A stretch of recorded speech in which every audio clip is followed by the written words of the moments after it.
Thanks for listening to Baxie's Musical Podcast. If you like what you hear today, be sure to like it, share it, tell all your friends about it, give it a big fat review. You can also follow the show on Instagram, TikTok, and Facebook for regular updates about future guests.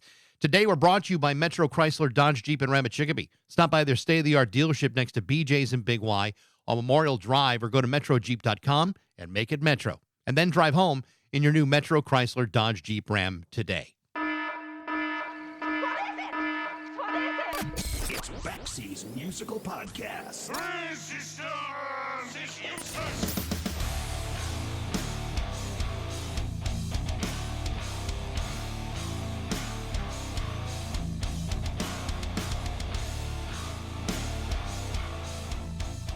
Well, I'm sure that some of you may find this hard to believe. This podcast is not my primary source of income.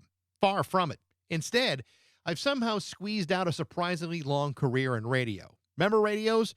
Radios used to be an appliance that people owned that used to provide things like entertainment, music, and information. I swear to God, it's absolutely true. And believe it or not, radio is still functioning as a lucrative business. But that's neither here nor there. The reason I bring this up is that during the early part of my radio career, a symbiotic relationship used to exist between music radio and what used to be known as the music business, specifically business that was once generated by record companies. Companies that used to make, distribute, promote, and sell records. Because you see, once upon a time, the best way to sell these records was to first put them in the hands of DJs or radio programmers and convince them that these songs should be played on the radio. Sometimes it didn't take a lot of convincing. Other times it took a little more salesmanship. And that's where this conversation is about to begin. You see, for years, record companies would sign an artist to a contract, provide them with cash advances to help pay for things like the cost of equipment, clothing, drugs, and for other costs associated with making records, which required producers, engineers, design companies to make album covers. But you also had managers and agents and publicists, all of whom took a percentage for themselves. Plus, there were roadies and groupies and touring costs, which included transportation, hotel accommodations, meals, booze, and more drugs, all of which had to be paid back to the record company in full before anybody could claim anything that was remotely seen as a profit. And if everybody was satisfied with the outcome, there was a chance that you could do it all over again. In order to make any of these things happen, you had to sell records, and you had to sell tickets and lots of T-shirts after the show. And among the most effective ways to do this was through rock radio promotions. And some of the most successful artists in history got that way because of exactly that, through the efforts and coordination of record company promotional departments and radio stations throughout the country. One of the best examples of this sort of thing came from the long and distinguished career of former Columbia Records Senior Vice President of Rock Promotion, Paul Rappaport. For 33 years, Paul Rappaport worked with some of the biggest names in music. This includes people like Bruce Springsteen, Pink Floyd, the Rolling Stones, Paul McCartney, Elton John, Elvis Costello, and countless more. It is not hyperbolic to say that Paul Rappaport's work didn't just advance careers through his creativity and hard work. In many ways, he had an influence on the musical taste and culture in this country for several generations. Paul Rappaport has just published an amazing new memoir entitled Gliders Over Hollywood, Airships, Airplay, and the Art of Rock Promotion. It's an amazing book filled with stories that may seem unbelievable, but are absolutely true. And having lived through those days when radio and record companies were so closely aligned together, I can assure you this is exactly how things used to get done. Back in the 1970s, Paul Rappaport was a member of a band called Morgan David and his Winos, a band made up of future record executives including Mark Levitin, who spent years at the Warner Music Group, and Harold Bronson, the co-founder of Rhino Records. Harold was on this podcast last year to talk about the release of the compilation of lost singles and other songs that were recorded by the band between 1970 and 1975. These original recordings were never released until Liberation Hall got their hands on it in 2025 under the name Savage Young Winos. Either way, Paul Rappaport has had an amazing career at Columbia. It's a hell of a story. To talk about that is my guest today, former Columbia Records executive Paul Rappaport, on Baxie's Musical Podcast.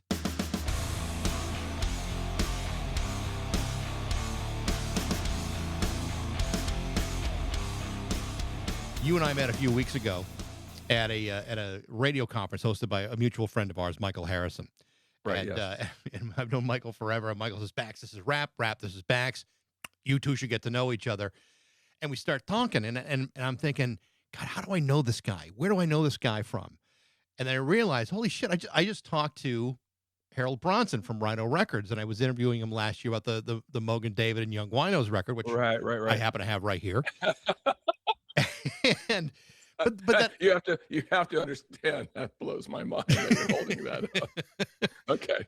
Well, I figured you'd appreciate that, but then I'm also thinking, where else do I know this name from?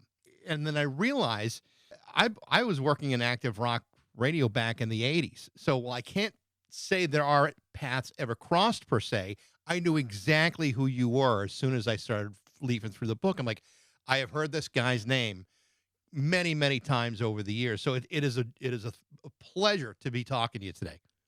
Thanks very much. Thanks for having me on. Where were you in the where were you in the 80s? What station? What city? I was at WQFM in Milwaukee. Okay. So I don't know if you ever wound up finding yourself out in the Great Lakes region, but certainly there were more than their fair share of Columbia representatives and other companies out there too. Right. And who was the PD then? Oh, do you remember? Well, let's see. There was a ton of them. A lot of them. Yeah. There was Greg Osham, Brent Alberts, Dave London, Keith Masters. Okay, so I talked to all those guys. That's what I figured. I talked to all those guys, and I did go to Milwaukee because I liked to travel. Sure. To meet people, and it was always amazing for me to go to different cities and see how people lived and see what they were proud of. Right. Yes. And so Milwaukee was all full of these, they're not pubs, but they're like beer restaurant. I don't know what you call them. They're like, there's like 20 kinds of beer. And I had the greatest sandwich I ever ate in my life in Milwaukee. You did? At one of those places. Giant, it was just the greatest place. I was like, God, these people know how to live. Well, we had to figure something else to do during the cold winter months, which was like 15 months out of the year. And it is, forgive me, because if my memory's right, is Hayter, is that from Milwaukee? Hey there, Hayter? Hey there would be how they pronounced it. Oh, okay. Yeah. So I was it was great. So I was there for a number of years, and it was an active rock station and very, very much involved with record companies all the time. So sure. As I'm reading the book, I'm finding myself laughing out loud, not just because the stories were great, but because how true this book was. And I think if you talk to anybody in any other industry, they'd say there's no way a business could operate like this. But I'm old enough to remember this is exactly how this business used to operate. Right, which is one of the big reasons I wrote the book, was because this is a magical time, like, let's say 70s, 80s, and into the 90s, but those 2 decades.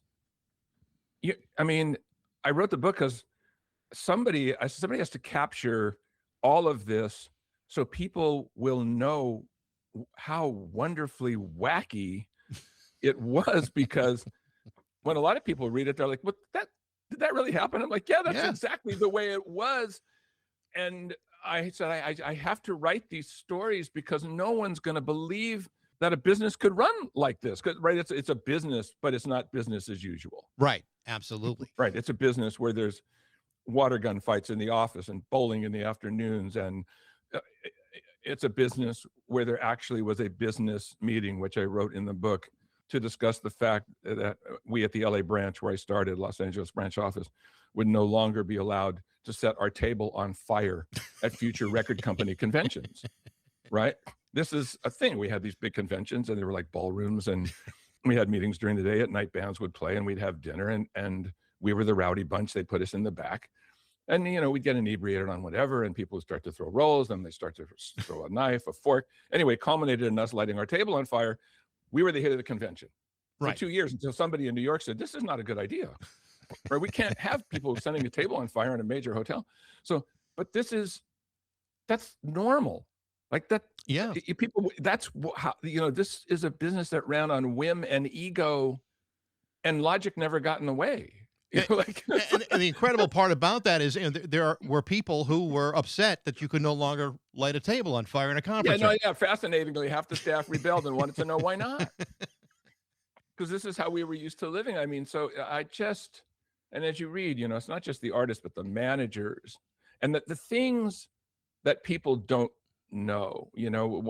I'm close to the Pink Floyd guys, as you read in the book. And I remember talking to Nick, who's the drummer, who's written a lot of books. And he said, Rapp, tell them what they don't know, right? Tell them the things they don't know. So I had fun chronicling some of the major characters, because everybody in this business was a character, like a bigger than life character. And as you read, Herbie Herbert, who managed Journey. See, the thing is, everybody knows Journey, right? Don't Stop Believing, Faithfully. I mean, Wheel in the Sky, name it. And to most people, that's just a band they love. And Steve Perry's the singer and Neil's the guitar player. And okay. And they think that's just, like a normal thing. But what they don't know is the stuff where, like, as you read, Herbie got on a Yiddish kick. He's not even Jewish. And you read why he got on a Yiddish kick. But the point is, he sends Yiddish for Dummies books to the entire industry and says, if you want to talk to me or our famous road manager, a guy named Pat Morrow, his nickname was Bubba. A lot of people met him over the years. If you want to talk to me or Bubba, you're going to have to speak a couple lines of Yiddish. And I get the book and I think it's cute, whatever. He calls on a Thursday afternoon because we have to discuss the next Journey single. And for people who don't know, when you're selling records at a big pace, albums that in those days, you could sell 50,000 albums a week on a giant band. Sure. And singles had to come out, in a timely fashion. So as one starts to peak, you're releasing another one. And the timing of a single is so important to keep the momentum going. So we have to have this conversation, and it's a big time conversation because he has ideas, I have ideas, has to be the right single. I get a call on Thursday afternoon, I'll never forget it. Herbie Herbert, line one, I pick it up. Herbie, how you doing? And I hear, was machst du? Yiddish, like, how are you? And I go, Herbie, I got the book. It's cute. It's great. I said, but this is a really heavy conversation. It's 3:00 in the afternoon. We have to decide the next Journey single now. I have to put it in production. I have to tell the rock stations. He keeps talking Yiddish for 2 minutes. And finally, after 2 minutes, he goes, Rapp, what the fuck? A nice Jewish guy like you can't learn a couple lines of Yiddish? I said, Herbie, I got the book. It's cute. This is a really important conversation. He says, I know. Learn your Yiddish and call me back. Click. Now, Bax, this is real. You can't make this shit up. This is my life. If I want the next Journey single, okay, I have to go find the Yiddish book. I have to learn 2 lines of Yiddish. I have to recite 2 lines of Yiddish to Herbie Herbert so I can get the next Journey single. As you read the book, that's the tip of the iceberg. What's in this book? I want people to know that because they have no freaking idea. Sure. That was my life, like dealing with not only the artist but the managers, the promoters, where everybody was a character. And this is the truth of how this business ran. It was just people everyone was looking for a WTF moment. So we were trying to blow each other's minds. And the business got done somehow in between all of that. And it's interesting that you bring up Journey because you're kind of starting with them. You were working with the first couple of records and they go through this transition where it's just not happening. And then Herbie somehow installs Steve Perry in the mix of this thing, and it completely transforms who the band are. And there's a part in the book where the two of you, where he takes you to a show to see them live, which is really the big selling point for you. It's really funny how you describe how, his enthusiasm for this and how he wants your opinion immediately. Yes, no, Herbie he's an over the moon guy, right? Everything is on 10. I had so much fun with him. I remember, money wasn't really the focus point for the next generation of record executives like me, because we all came from the hippie generation of maybe not having competition, who knows, living on communes, whatever. We got in the business for the music, not for the money. The money was great, and everybody had to deal with that as it came. And it's not that we didn't like it, but that wasn't our focal point. Our focal point was the music, what it meant, trying to get this music to the people, et cetera, et cetera. But when the money came, all of a sudden, everybody had money. I remember Herbie picked me up from the airport once. He had bought a brand new Porsche, top of the line race car, whatever. We're on the freeway, and I don't know, we're going like 100 miles an hour. What did you say? He goes, Rob, what? He goes, congratulations. You were in my car the first time I shifted into 4th gear. I was like, so we were having fun with all this stuff. So yeah, I must say that there would not be a Journey band if not for Herbie. And if you read the book, you read how it all came about. But he was the focal point of, he put the band together. When it wasn't happening as good as they wanted it, they realized they needed a front man. They had a front man, didn't work out. Enter Steve Perry. It's a great story about how Steve came into the band. But of course, Herbie wants instant feedback. And he goes, come, you can see Steve is coming down. I can't remember, it was in LA. They just played San Francisco. And Herbie's a big guy. Right. He eventually slimmed down, but in his prime, he looked like a linebacker. He was like 250 pounds. And I'm sitting next to him. Steve walks out. Steve, I think, sang 3 lines. And Herbie bumps me, like knocks me out of my chair. What do you think? What do you think? What do you think? And I'm like, Herbie, can you give me like a second and let the guy sing a song? So that was him. And all, like I say, all of the managers and everybody we dealt with were characters. You guys were characters. The radio people were characters. I used to love to go to different markets and listen to program directors tell me their vision on how they're going to create their radio station. What did they want it to sound like? What did they want the people to think about?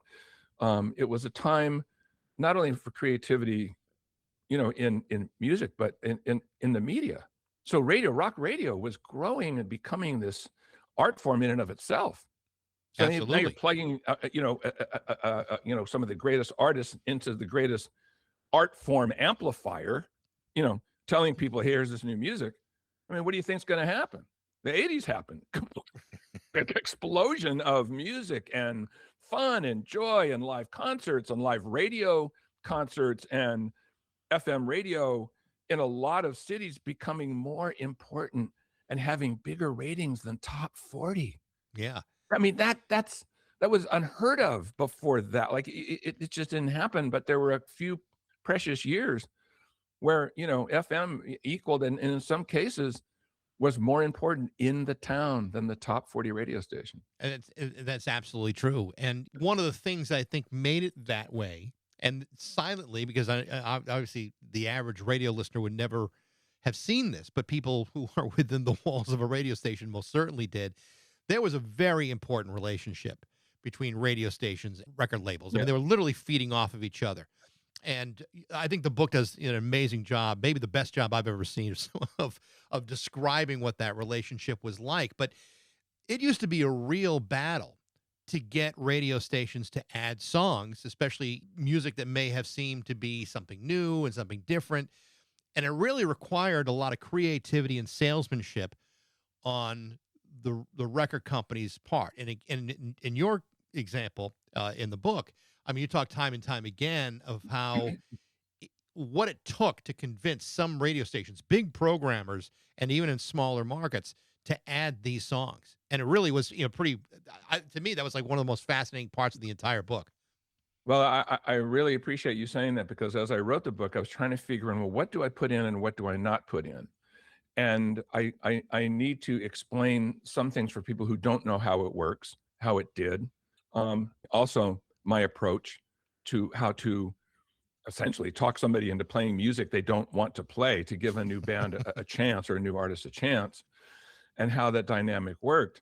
And, look, when you have a big radio station, and at the time of the 80s, we're talking about a format which is essentially sort of like a top 40 radio station playing hits, but they're playing album hits. So you're hearing familiar songs and familiar gold and things from the 60s, 70s, and 80s. And now new music comes, and we're asking people like yourself, will you try out a new artist? Now, the thing about a new artist is, if they are worth their salt, they're going to have a different sound.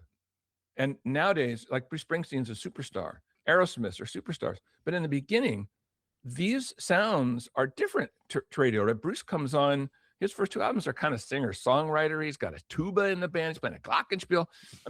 This is, you're trying to get people to understand his poetry, his creativity. Aerosmith, believe it or not, and I wrote in the book, I took the first Aerosmith record to the biggest rock station in LA at the time, KMET, and they said, well, this is like too loud and too raunchy. Like, get out of here, right? Now, think about that. But they were playing music of a time that they were used to. Right. And Aerosmith is very loud and is very raunchy. It's Screamin' Steven. That's what it is. But it's its own art form. So it would take people a second to go, okay, well, let me let my night guy spin this for a second. Let me see if we get some feedback. But it was a beautiful relationship because it was a relationship where we helped each other, right? Right. Music radio can't be music radio without us. We're bringing the music, but we can't sell music if it isn't for you guys. I mean, of course, there's the press, but there's nothing like radio, especially at the time. Now, today we're in a different world, but Sure, that's a whole nother discussion. But you know, back in the day, we need you guys. So what are we doing?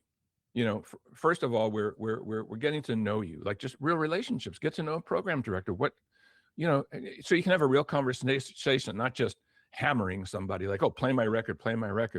You know, what is it? How do certain program directors think?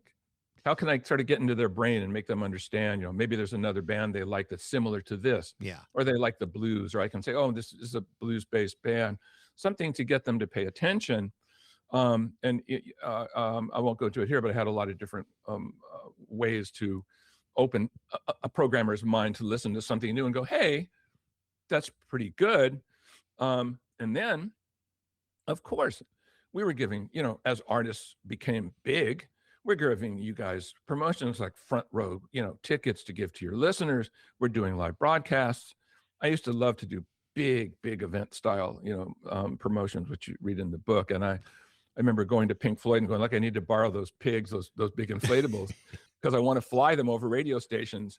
Because if I get your pig and fly it over a radio station in a town, the whole town is going to drive, like, of course, the station is it's going to be bananas, right? And I remember in Los Angeles, I had talked the general manager into painting KLOS radio station pink, right? I said, look, you're going to get a new paint job, right? I'm going to have to prime your station, paint it pink. I can't leave it pink. I'm going to have to reprime it and paint it back to white. So you're going to get a free paint job, essentially. So the general manager said, oh, okay, I could go with that. So I said, fine. Right, painted it pink. Got the Pink Floyd pig, floated it on top of the station, put two giant Klieg lights on it in front of, you know, La Cienega Boulevard, and somehow talked to Dave Gilmour and Nick Mason into doing an interview on the roof of the building, which they did not want to do. but they did it. But they did it, and it stopped traffic.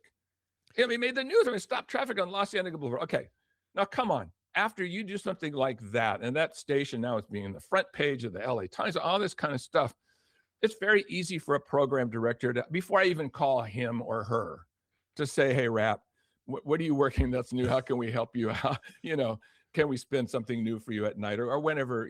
Because you spoon feed it to the audience to see if they want to hear the music. I always thought the biggest sort of inside joke was that we were both looking for the same music. We were looking for the music that resonated with listeners. That's how we know what to pursue as a record company, right? In other words, if it's getting no response, it doesn't matter how great we think the artist is. Same for you guys. If listeners call in for requests, you're going, hey, this is working. I'll play it some more. Oh, more listeners calling. Oh, I'll play it some more. And that's how records are built across the country. One station tries it. It's good. I call another station. We have local people that call stations and say, oh, this is happening in Milwaukee. Oh, you should try it in Chicago. This is happening in Chicago. Try it in Philly. And so that's how records, you know, are and still today. I mean, radio is still, you know, radio is sharing the media with the new media, streaming and computers, but radio is still very much alive. I mean, radio's got, you know, big ratings today. People don't realize it. Without question. I think the difference now, though, is because radio doesn't, with things like, you know, and this is maybe getting a little too in the weeds, but since the mid 90s, you had consolidation, which evaporated a lot of competition, where now radio stations are not competing against each other, they're competing with each other. And so the push to get new music, to get the biggest promotions, to get those kinds of things where all of a sudden everyone's talking about the radio station that just got painted pink, those kinds of situations don't really exist in the same way. And so I think that's kind of changed the landscape of how, you know, radio promotions worked in, you know, 1981 as opposed to how they work in 2026. I think there's a larger conversation about how that relationship has changed.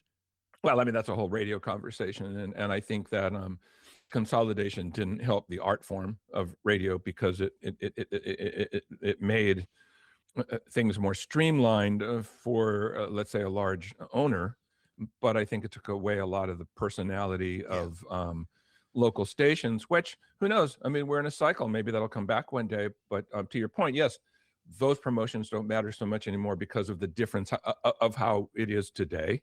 But back then, it was this beautiful give and take relationship between two parties, and it was fun. Yeah. I mean, fun was part of our job description. People can, I mean, imagine a business where fun is a part of your job description. I mean, there's a guy, DC 101 in DC was run by a program director named Dave Brown. Dave was a very, very conservative programmer. Your music got on his station, your songs, records got on his station towards the end of, when they're going up a chart, when he knows they're hit. He played very little new music. But I made a point to get to know him. A lot of record execs and promotion people sort of shied away from him, and they said, "Oh, Paul, don't bother with the guy. He's kind of a curmudgeon. He doesn't play new music. Why bother?" For me, as you read, I had a goal. I just wanted to be the best rock promotion man in the world, and so that to me was a challenge. So the first thing I want to do is go meet Dave Brown and get to know him, because I want to be the guy that talks to Dave Brown. If everybody else isn't talking to Dave Brown, I'm talking to Dave Brown. Well, guess what? Dave Brown loved baseball. And one day I had a band that was going to play in Boston. And so this is the kind of relationship we're talking about. I call him Dave. I go, "Dave, have you ever been to Fenway Park?" "Oh my God, no. I've always wanted to go to Fenway Park," because Fenway Park it's one of the most amazing baseball stadiums. It's like Wrigley. I mean, when you go there, you're so close. You feel like you're watching Little League, except you're watching Major League Baseball. It's a real experience. So I said, "Dave, listen, I have a band in Boston. Why don't we do this? I'm going to fly us to Boston. You and I are going to go to Fenway Park. We're going to watch the Red Sox play whoever. And we can't stay for the whole game because I want you to see this band, but we'll take in, some innings and have a hot dog and watch baseball in Fenway Park. And then we'll go see my band. What do you think of that?" "Well, yeah, duh." It's like, yeah, that sounds great. So I take Dave, right? And we do it, and it's great. And took him to see the band. As it turned out, it was a band that was a field too far for him to play. Fine. I don't expect tit for tat, right? It wasn't like, "Hey, Dave, I just want you to see the band. Hopefully you'll like them. If not, you don't, whatever." But Dave Brown is the radio station responsible for breaking Alice in Chains. Okay, right. You're talking about the whole Seattle sound, right? The first band that breaks on FM radio in a big commercial way is Alice in Chains, which I had a big hand in, which you read in the book. So Dave's night guy plays Man in the Box. And Dave calls me up the next day, he goes, Rap, you have a hit record. I go, "What are you talking about?" He goes, "Alice in Chains. We played Alice in Chains." I go, "Dave, you're not that guy." You didn't play Alice in Chains. Because that was really a strange sound for people at the time. People used to play it. They're used to playing Van Halen and Eric Clapton. I mean, this Seattle sound is new. This kind of grunge, before it was called grunge, takes a second, right? But listeners got it right away. So no, listen to me. My night guy played Man in the Box. Like we used to have this saying, the phones are melting, right? Because the phones kept lighting up. He goes, "No, you don't understand. The phone lines are melting down. They're still blinking from last night. People are going crazy. I'm going to have him play it some more. I'm going to add the record." The tightest radio station in the United States is the first station to play Alice in Chains. So where I can call another station going, "I know you don't understand the music. I confess, I don't even understand the music. It doesn't matter. It's a phenomenon. If you play Man in the Box, play it and call me the next day." Right. So that's how that happened. And what a beautiful story. I mean, it's just because Dave and I knew each other. It was symbiotic. It wasn't tit for tat. It wasn't like a payola thing. It wasn't like that. It didn't work like that. It was more seamless. It was just art and commerce met in the most glorious way during these times. That was I actually loved that chapter. And the reason why is I was doing mornings at that station in Milwaukee at that time. And I remember playing Man in the Box for the first time. And by that point, I believe, you already had it playing in some stations at that point. And the PD at the time comes in, hands us the CD and says, "Play Man in a Box." And we did. And my partner at the time, he was the music director. So he knew it was kind of coming, but I was 23 years old at the Okay. time. So I was like right in the right pocket for this song. And as I'm hearing, I'm going, oh my God, this is unbelievable. Because I mean, at the time, if you look at the period, you're talking about like a lot of hair metal bands were being played at the time. It was Right. kind of, in a way, a little bit a shallow playlist. But then this comes around, and then a year later, then Nirvana comes out, and Yes. it's like there are certain points in my career where I can identify playing certain songs at certain times and saying, okay, that changes everything. Yeah. And Man in a Box does it, and Smells Like Teen Spirit does it, to the point where it started making everything else we played sound stupid. It was like Well, it was like that powerful.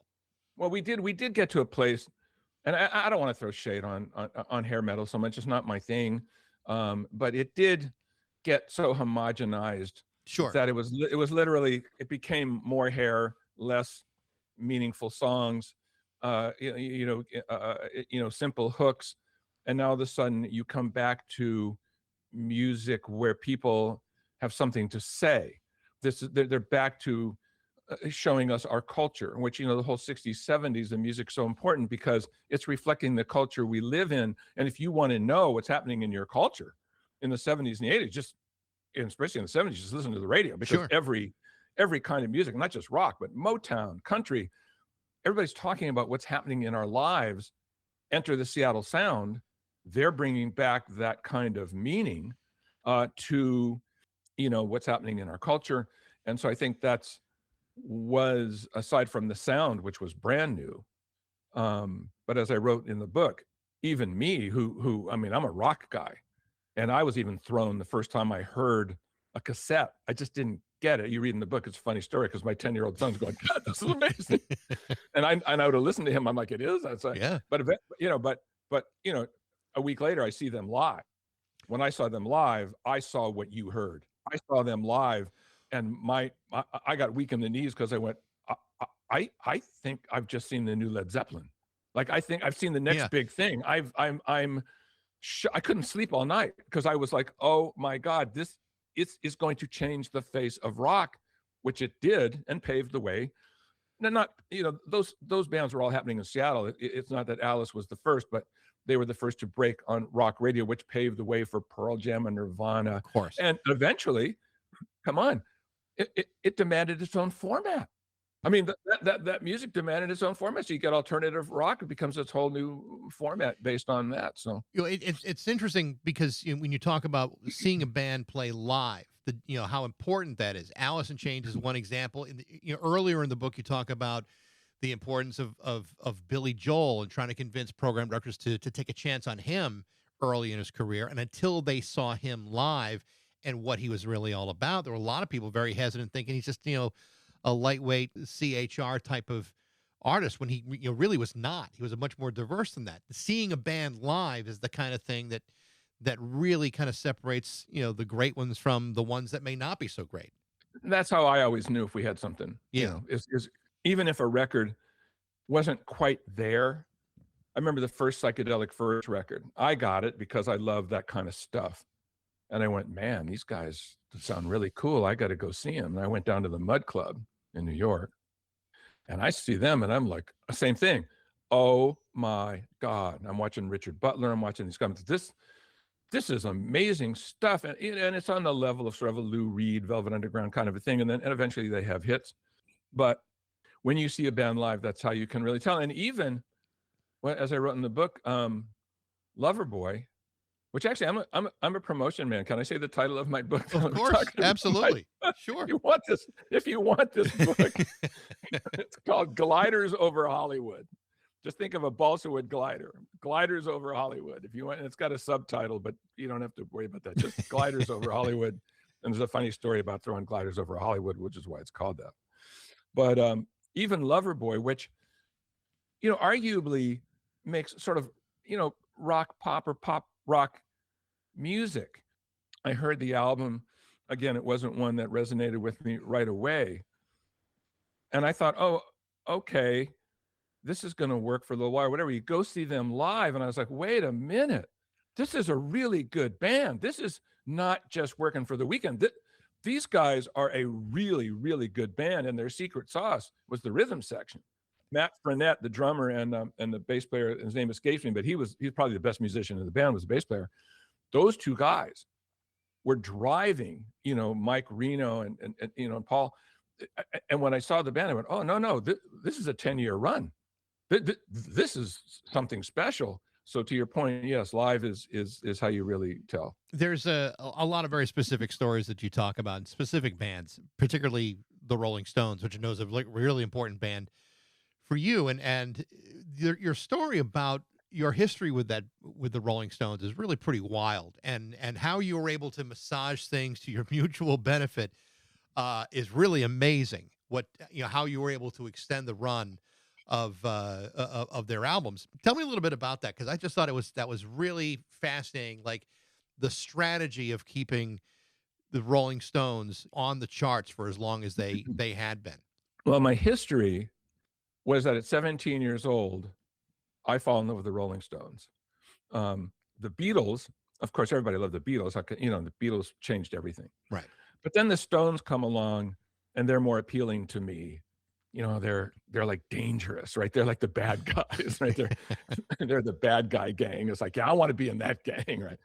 And I'm learning how to play guitar, and I had to learn how to play folk guitar, at first, listen to Bob Dylan, and then I switched to electric. And I literally learned how to play a lot of blues electric guitar listening to Keith Richards, listening to those early Rolling Stones albums. So they're deep, deep inside me. I never missed a tour.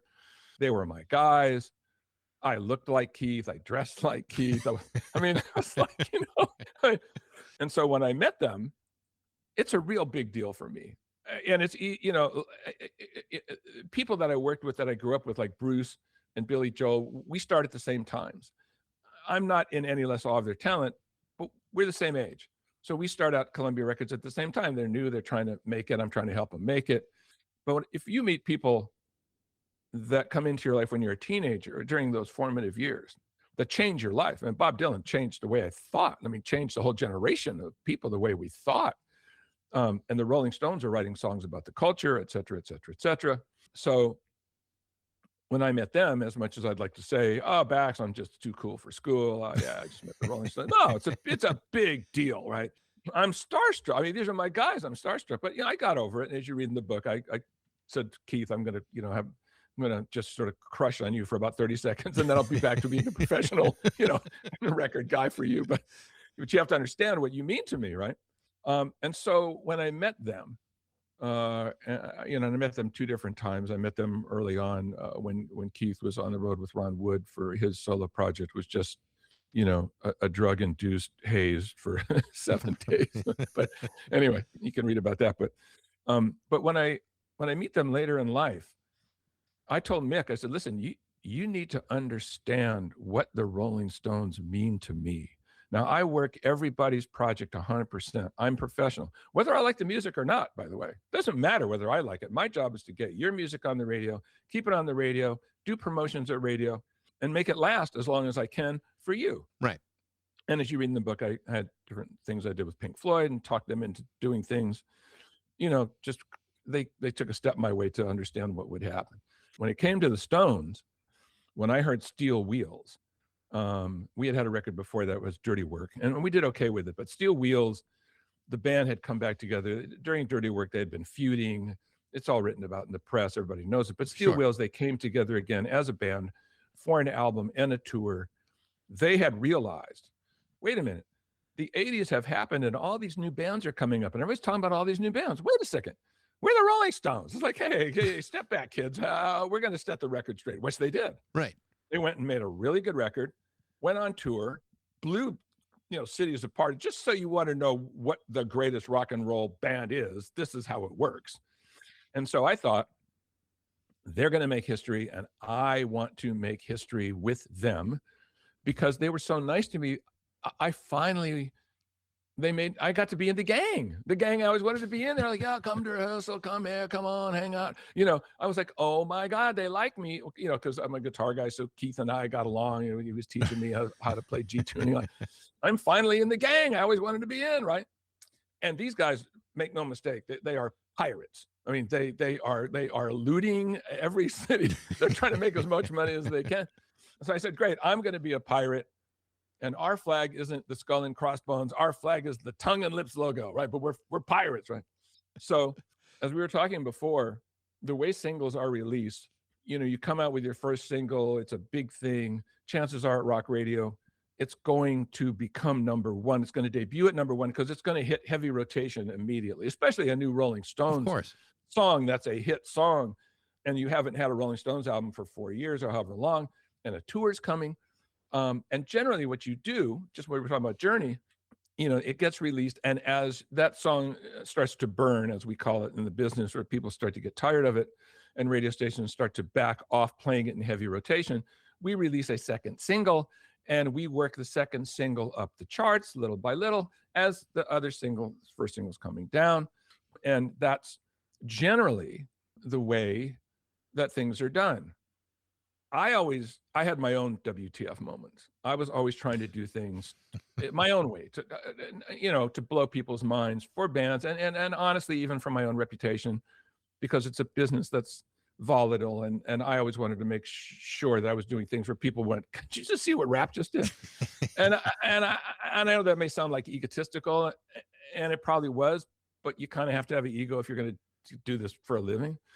But again, I was out to be something special, but so I did this for them, and honestly, I'd be lying if I didn't say a little for myself also. So I thought, okay, the first single is going to debut at 1. What if I could debut the second single at 1, like replace it instead of release it later? What if I could literally keep the Stones at number 1 without losing that spot? And it's all math.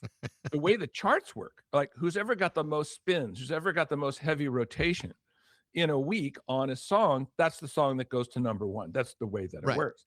So I thought, well, I'm not going to release a second single. I'm just going to wait. And I'm waiting and waiting and waiting. And people like the people you worked for, WQF, program directors are calling me up going, "Rap, would you please release a second single? This thing's burnt." The first single is just,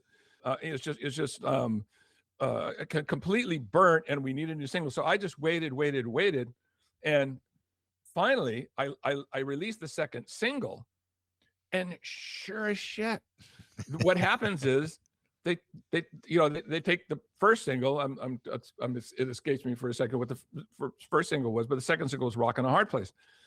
The program director runs in as, "We have the new single. Take the first single off, put "Rockin' a Hard Place" in its spot because they want to play that in heavy rotation." And guess what?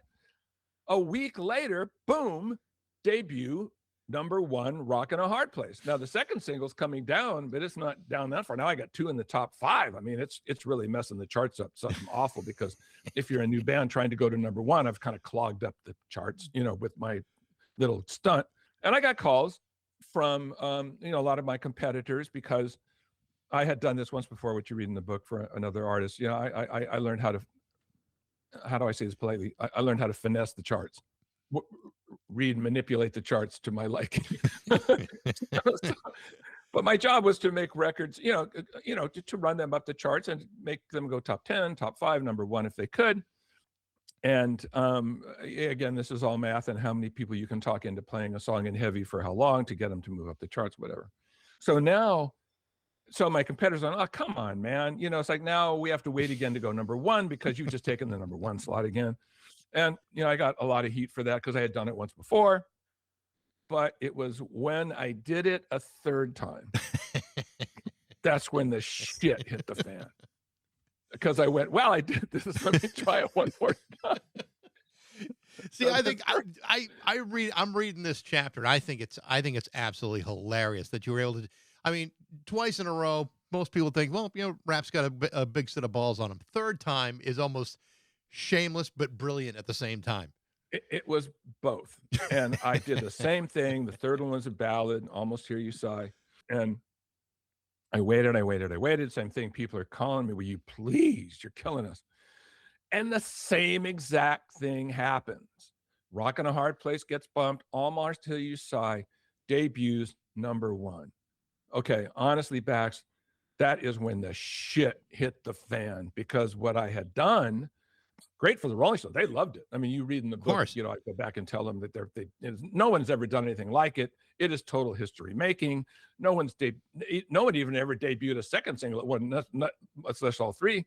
And what I've done is I have owned the #1 spot for Steel Wheels album for 3.5 months. And now record company presidents, the big guy, Ahmet Erdogan, Moat, these guys are calling my record company president going, you got to fire that guy. You can't control #1 for 3.5 months. We have huge bands, Fleetwood Mac, Tom Petty, ZZ Top. Nobody can be #1 because fucking Rappaport, is messing with the charts, and nobody can go #1. And of course, Bax, everybody wants a #1 album. Of course. And so I do feel bad for those people because I love all those bands. But for me, I'm like, no, I'm a pirate, man. This is our gang. We're the Rolling Stones. And so we, and of course, when you're #1 and your music being banging like that, like heavy rotation, for months at a time, you're selling zillions of albums. And so, it was a stunt. I know it wasn't fair. Honestly, I would do it all over again. Of course you would. Who wouldn't? Every single one of those companies would have wanted to have a Paul Rappaport doing that to the charts. And they loved it. And of course, you read in the book, I'm telling Keith, he's looking at me and goes, can you do it again? And that Keith voice, can you do it again? Keith, if I do it again, I literally will be killed. Somebody will kill me. Right. And then Keith looks at me and goes, well, it is the Stones, man. As if to say he wouldn't mind it if I took a bullet for the Rolling Stones. Of course, as long as he's not taking the bullet, Right, that's fine. like, of course. It is it's a true story. It is the Stones, man. I said, Keith, I love you, man, but that's not going to happen, man. It's like, no. It's amazing because of the how you were able to manipulate things like charts and like you said, it was not your first time. But when I was working at that radio station in Milwaukee, we were a reporting station to the trades. And the big trade at the time was Radio N Records, which Michael Harrison worked at for many, many years, our good friend. And, it was all, and I remember, the music director would call Radio N Records. They would tell you which songs were in heavy rotation, which ones were burning out, which songs were being added that week. And a lot of those changes in the playlist were not always based upon whether those songs were better or worse, but a lot of those charts were compiled because of favors that were done between radio stations and the record companies. The side effect of some of that was how charts began to notice how radio was responding to some of these songs. And there's a whole larger strategy involved in getting an artist that may not have had a chance without a great promotional team behind it, and then actually getting it on the air. Yes, that's true. And as the charts worked, programmers would watch the charts. It's kind of like analytics in baseball. I mean, they have their own gut feeling, but the analytics, they're watching the charts. If records are going up, hey, this record's still alive. It means, people are liking it. And if we're getting some listener response, great. When records start to go backwards on the charts, they go, oh, this must be burning out. In some markets, we'll pay attention to it. And that whole art form of working a band and trying to, in the beginning, it's like you're rubbing two sticks together. It's like smoke, and you're trying to make fire, and you need to. You're talking people into playing music, and trying to get fire. Like you're trying to get something started. Here's another little trick, which I didn't write in the book. Do you remember the band Scandal? The song Sure. "Goodbye to You." Patti Smith. Goodbye to you. Okay. That record was broken on a station in New York called the Apple. This is a story that's not in the book. And it was a great rock station. I mean, I can still do the sounder, right? The Apple is New York. New York is the Apple. So I talked as Bobby, I can't remember his last name, into playing "Goodbye to You," right? Sure. Okay. Now, what do? I call the station every so often to request it, but I can't call it and just say, oh, play "Goodbye to You," because they're going to go, oh, it's the record guy calling to pipe his record. So I call as a listener would. Hey, you guys, there's a goodbye song. You have a goodbye song? Yeah, goodbye to you. Yeah. Play that. I like that. Right. So I would call every night, every other night. You have a band. Is there a band called Sandal? Are you playing no, Scandal. Yeah. Are they the ones that do the goodbye song? Yeah. Okay. Now what happens? They had just enough requests. Now they may have gotten other requests, but I knew that my requests were getting through because I'm talking to I'm calling the phone line, right? But what happens? They get just enough requests to bump the record into the next rotation. And when you get into the next rotation, more people hear the song. Right. I don't have to call anymore because the song's a hit. But I had to call enough to get it into a rotation enough so that more people would hear the song. And the song broke out, out of the apple. And so, you're like a gladiator when you're a promotion person. You're like a gladiator. You put on the shield and you draw your sword and you go out and try to fight for somebody. Hey, here's why you should believe in Bruce Springsteen, which at the time he was sadly overhyped and people, oh my God, the backlash was awful. Yeah. And I had to, especially on the West Coast where I had to go through this backlash of stop talking to me about Bruce Springsteen. And I kept saying, no, you'll see.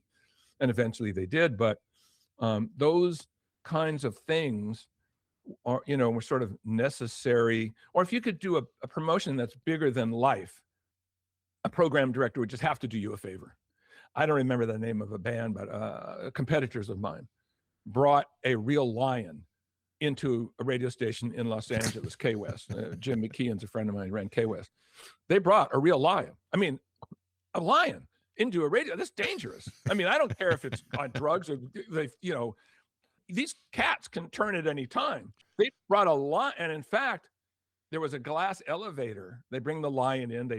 I guess they tied the album around the lion's mane or whatever, and they deliver the record. On the way down the glass elevator, the lion got agitated in the glass elevator, which overlooks Sunset Boulevard, bolted out of the elevator, jumped on a car, smashed the roof of a car, and somehow the trainer got the lion back in a cage. Okay. How, this guy, Jim McKeon's one of my best friends, how can he not give the record a shot? How can he not, whether they like it or not? Hey, here's our afternoon guy, Richard Kimball. Hey, yeah, a lion just brought this album in. We're going to give it a shot. These are the kind of things promotion people do. How can you not? And if listeners call, great. If they don't, at least the record got on the air. I mean, that was right. The kinds of things that we did. So you've mentioned Pink Floyd a number of times, and it takes a significant part of the book. And you're catching them at a really interesting time in their career. I mean, this is after the final cut. They've kind of fractured. Roger Waters is doing his stuff. The other guys are doing their thing. A momentary lapse of reason comes around. The Division Bell.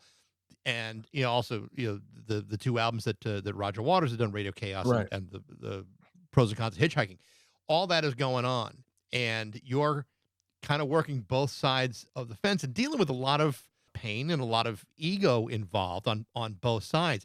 And what I think is really interesting is you're not necessarily a manager per se of a band, but you also sometimes have to massage egos to get everybody working in the right direction or getting out of the way of their own insecurities.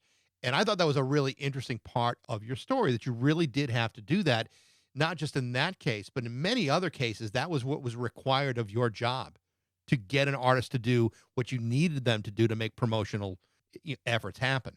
Yes. Yeah. That was a big part of the job. Lucky for me, I was a musician myself, being a guitar player. So I could have an instant bond with a lot of these artists because I could sort of speak their language. I mean, a lot of these bands are guitar driven, so immediately I'm becoming best friends with Dave Gilmour and and Keith and Ronnie Wood and whoever. But the Pink Floyd guys, I was a Pink Floyd fan before I even worked at Columbia Records.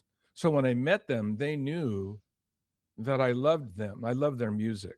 So they don't view me as just another sort of record company suit that's just interested about the money. They see me as somebody who can talk to them about their music and pick out things that they've done. And it means a lot to them that somebody who's working on their behalf deeply understands what they're trying to do. So for me, it was an entree in for me to explain to them, first of all, for me to understand how their minds worked and explain to them how they could help themselves if they would do some things that they normally wouldn't do. You know, Pink Floyd, after Dark Side of the Moon, they didn't have to do anything. They are such superstars. They were spoiled. So they didn't even want to do any interviews. And I had to talk them into interviews. I had to talk them into meeting radio people because, frankly, they didn't need to do any of it. And I remember after the Wall in Los Angeles, I remember there's a fellow, I know you know the name Dave Sholin, who's Sure. a big radio giant who ran a bunch of radio stations. And the Wall first premiered in Los Angeles, and Dave, we were standing in the hall after people left, and Gilmore was there, and Sholin was there. And I walked up to Gilmore and I said, hey, do you want to meet Dave Sholin? He runs a lot of radio stations. And Gilmore said, no, that's okay. And he walked away. It was like I'd offered him a hamburger, milkshake, and fries. And it occurred to me then, this was in the early 70s, it occurred to me then, I didn't ask him right. He just turned down something that would have been huge for him because Dave Sholin would have loved to meet Dave. I mean, those kind of bonds, right? And they make such a difference.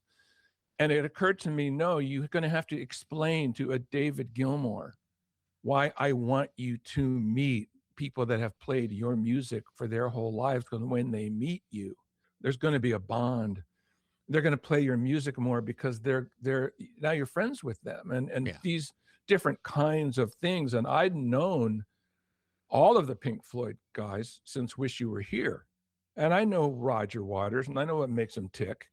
And he's and Dave, they're completely different brains. Roger's very cerebral, very intense. And David is, to say the least, David's more laissez-faire. It's like Lennon and McCartney, right? There's the edge, and then there's the guy who writes silly love songs, right? Not to say that David hasn't written some good songs, but and it's then different. Nick Mason is different, and Richard Wright's different. But I knew how to talk to them and say, look, and you read the whole thing that happened with Roger Waters. My God, the thing that happened, which you read about in the book about Radio Chaos, and the things that I had to explain to him, like almost immediately, that this has to change. He listened to me because I had credibility. Yeah. He knew that not only did he know that I knew what I was talking about, he knew that I loved him. He knew that I wanted the best for him. I was like, Roger, you don't understand.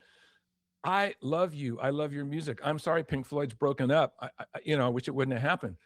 But I am working for you as hard as I am working for those guys. And you need to change this immediately for your own sake. Same thing with the other guys. Hey, Dave and Nick, Roger's not in the band anymore. We don't know how this flies out there. Right. What are the fans going to think? We don't know. They didn't know. Like, this is the first record without Roger Waters. You're talking about a major, character not being in a band. And so those were heavy times because you're in the middle of a lawsuit. You're in the middle of all this stuff that's coming to the press, and there's a lot of pain and so nobody knew how this would work. David and Nick thought they could move on. They were right. Yep. But nobody knew. And so this was a big, big moment. And I wrote about it because I wanted people to know, hey, you want to know what this was like being on the inside? Talking to Roger with one ear and listening to these guys with another ear. And how did this dynamic work? And how did both sides become eventually back, back in their own right and become what they needed to become in their own right?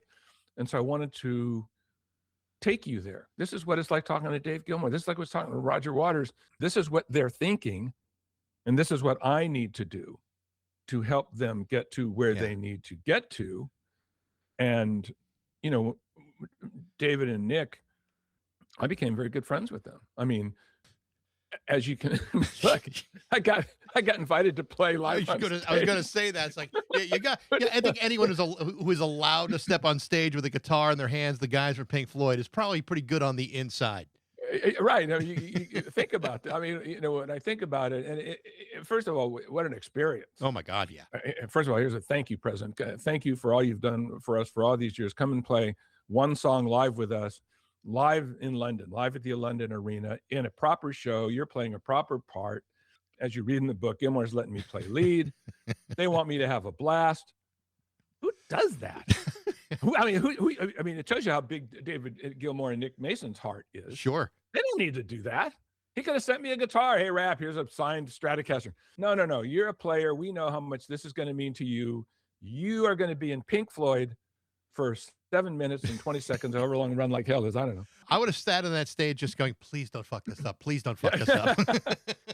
Well, I rehearsed that. I rehearsed one song for 3 months so that I just knew it cold. Right.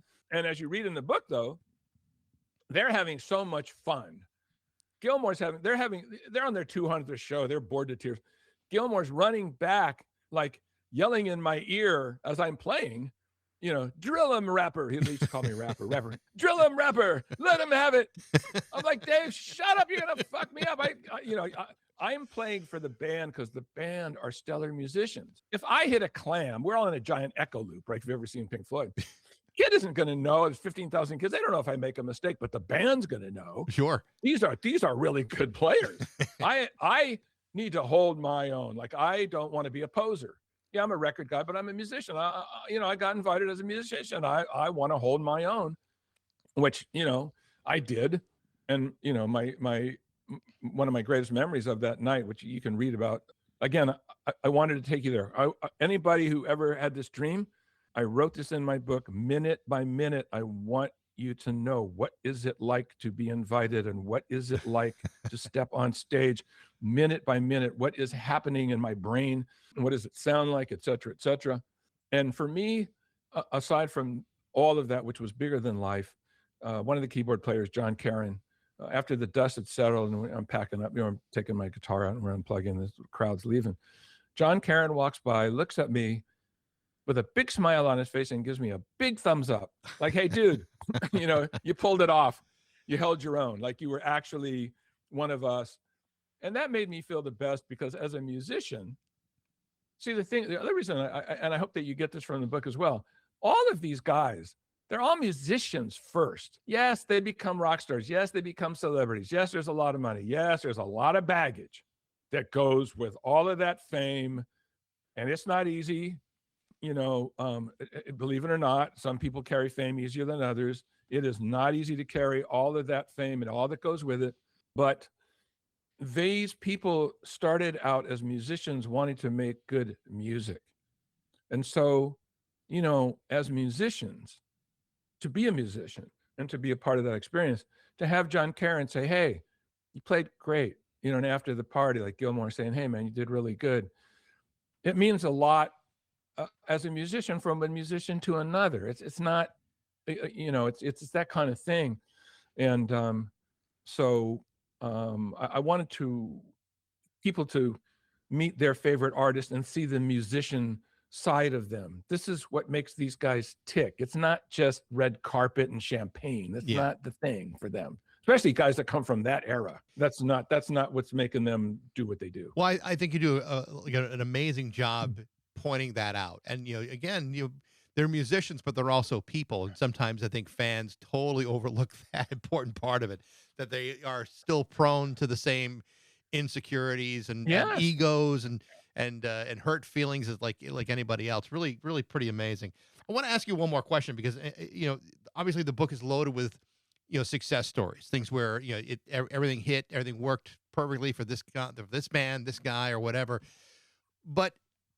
And I'm sure there's another whole book in you somewhere with stories. I'm sure you could easily write 2 or 3 more volumes. But there has to be some situations where there had to be a lot of near misses out there also. An artist that you really believed in, that for whatever reason maybe the timing was wrong or situations were wrong. Is there any that stick out in your mind as if you had like one more chance to have done it, you would have done it differently, or someone you really believed in that just didn't make it? It's not that I would have done anything differently.